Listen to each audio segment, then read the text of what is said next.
안녕하세요. 살아있는 책 산책입니다. 오늘 산책길의 책은 존 메디나의 브레인 룰스입니다. 요즘 주의 집중에 관한 공부를 하다 보니 몇 년 전에 읽었던 존 메디나 박사의 브레인 룰스를 다시 읽게 되었는데요. 출간된 지 10년이 넘은 저서이기는 하지만 그럼에도 불구하고 아직까지도 우리에게 도움이 많이 된다고 생각이 들었습니다. 총 12가지의 두뇌 법칙에 관한 내용이 정리가 되어 있는 책으로 뇌를 공부하지 않은 사람이어도 어렵지 않게 접할 수 있었습니다. 첫 번째 규칙은 움직이라고 합니다. 몸을 움직여야 뇌도 움직인다고 합니다. 이 책에서뿐만 아니라 다른 논문, 읽을 거리를 접하면 운동을 하는 것은 뇌의 활동을 자극한다는 내용이 많이 보여집니다. 인류가 죽지 않고 식량을 구하기 위해서 끊임없이 움직였다고 하는데요. 그렇게 움직이면서 우리의 두뇌는 발달했다고 합니다. 그래서 인간의 두뇌는 끊임없이 움직이는 세상에서 가장 강력하게 발전했기에 우리는 움직여야 한다고 합니다. 운동하는 사람들은 장기 기억, 추론, 주의력, 문제 해결 능력, 경험이나 지식의 축적에 영향을 받지 않는 새로운 상황에 직면했을 때 발휘되는 유동적 지능까지도 향상되었다고 합니다. 일주일에 몇 번 걷기만 해도 두뇌의 기능은 향상되고 하루에 30분씩 일주일에 두세 번만 유산소 운동을 해도 인지 능력을 향상시킨 연구 결과도 있다고 합니다. 공부를 잘하기 위해서도 업무를 잘하기 위해서도 존 메디나 박사는 움직이라고 강조하고 있습니다. 두 번째 규칙은 생존하기 위해 인간은 뇌를 진화시켰다고 합니다. 야생동물 한 마리와 인간 한 명 중에서 넓디 넓은 초원, 정글에서 살아남는 것은 누구일까요? 아마 야생동물일 겁니다. 그런데 인간의 수가 늘어나게 되면 야생 동물보다 인간이 살아남을 확률이 높아집니다. 인간은 서로 협력하고 이해하고 관계를 맺어감으로써 생존을 했다고 합니다. 협력하고 이해하고 관계를 맺기 위해서는 우리의 뇌를 발전시킬 수밖에 없었을 텐데요. 서로를 이해하는 능력은 인간의 생존 전략 중에서도 으뜸이라고 존 메디나 박사는 말하고 있습니다. 그러다 보니까 관계가 원만하지 않으면 생존에서도 일에서도 공부에서도 효율을 높이지 못한다고 합니다. 세 번째 규칙은 인간의 두뇌 회로는 모두 다르다는 것입니다. 고등학교 3학년이라고 해서 공부를 하는 두뇌 회로를 모두 갖고 있는 것은 아니라는 겁니다. 우리도 알다시피 두뇌는 근육처럼 작동하는데요. 어떻게 두뇌를 사용하는지에 따라 뇌의 모양이 바뀌게 된다는 것입니다. 우리의 뇌는 20대 초반이 되면 대부분 완성은 되지만 세밀한 튜닝은 지속적으로 이루어진다고 합니다. 평균의 종말 책에서 나왔던 들쭉날쭉 이론이 뇌에서도 적용이 되는데요.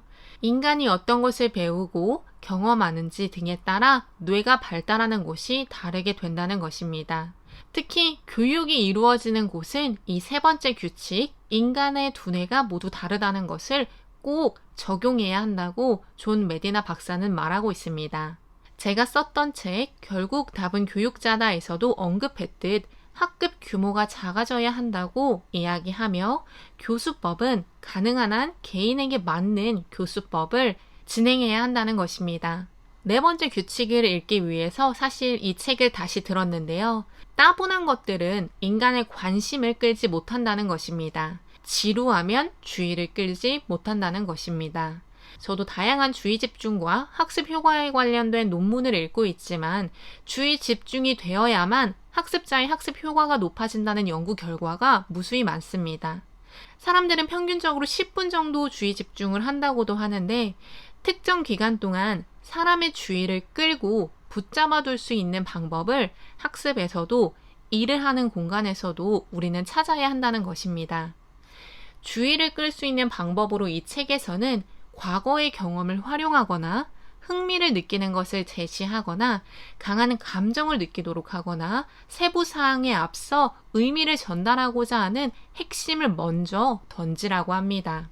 또한 인간은 절대 멀티태스킹을 할 수 없기 때문에 한 번에 하나씩만 주의를 기울일 수 있도록 환경을 만들어야 한다고 존 메디나 박사는 이야기하고 있습니다. 다섯째 규칙은 기억하려면 반복해야 한다고 합니다. 망각곡선으로 유명한 에빙하우스는 이 책에서도 등장합니다.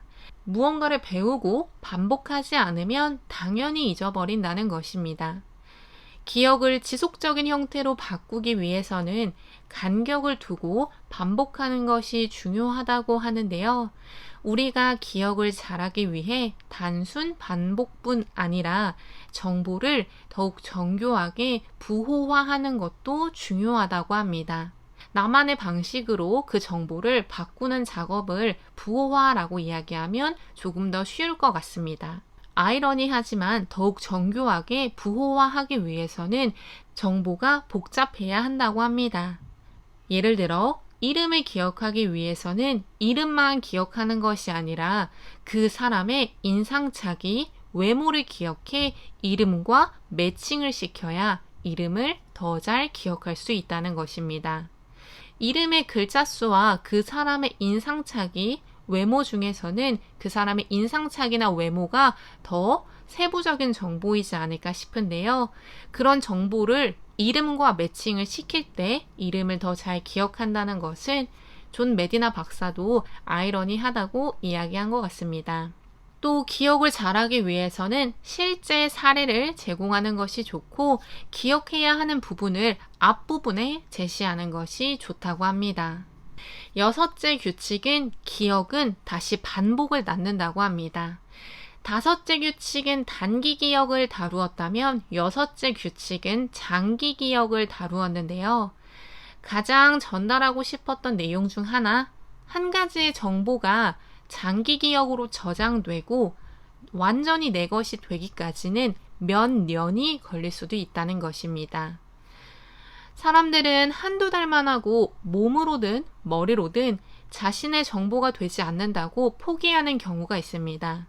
조금 더 길게 본다면 1년, 2년을 해도 자신의 장기 기억에 저장이 되지 않는다고 좌절하는 경우가 있는데요. 어쩌면 저도 그랬겠지만 장기 기억으로 전환하기 위해서는 더욱 긴 시간이 필요할 수도 있다는 것입니다. 몇 년 이상이 걸릴 수도 있는데 특히 이 부분은 우리 아이들이 공부를 할 때에도 적용해야 하는 규칙이라고 생각합니다.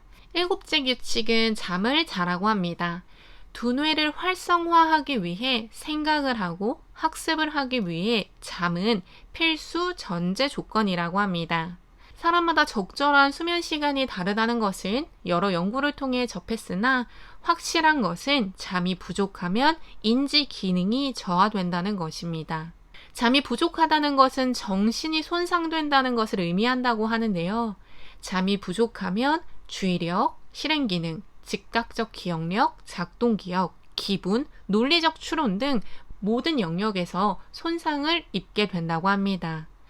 한숨 자면서 생각해 보세요 라고 하는 말이 허언이 아니며 문제 해결을 위해서는 학교든 기업이든 낮잠 자는 공간을 마련해 주는 것이 필요하다고 저 역시 생각이 들었습니다. 여덟째 규칙은 뇌는 스트레스를 받으면 일탈한다고 합니다.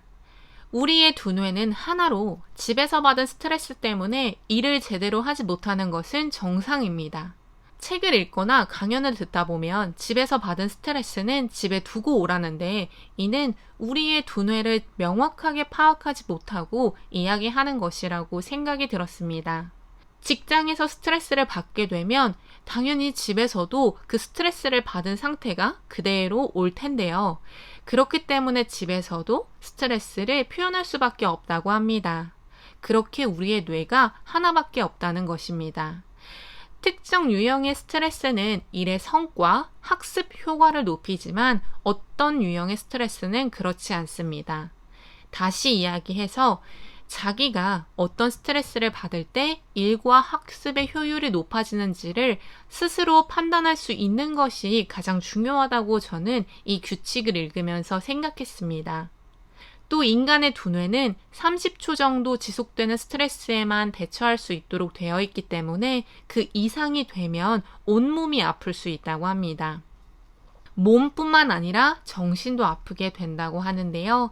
우리가 너무 잘 알고 있는 사실이기 때문에 내가 스트레스를 해소할 수 있는 방법을 아는 것이 중요하다고 생각이 들고, 적당한 스트레스를 받도록 내가 나를 조절해야 한다는 것을 강조하고 싶습니다. 9째 규칙은 여러 자극을 받으면 생각이 뚜렷해진다고 합니다. 후각을 자극하면서 어떤 정보를 인식하면 그 정보를 더 잘 기억하게 될 수도 있고, 시청각을 자극하면서 어떤 정보를 접하게 되면 그 정보를 선명하게 머릿속에 인식하게 된다고 합니다.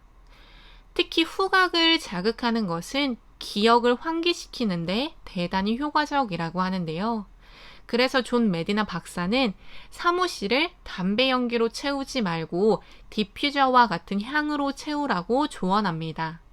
다중감각, 빛, 소리, 맛, 냄새, 촉감을 인간은 동시에 받아들일 수 있기 때문에 어떤 것을 학습하기 위해서는 2가지 이상의 감각이 연계되는 것이 좋다고도 말하고 있습니다. 10번째 규칙은 시각이 다른 감각보다 우선된다는 것입니다.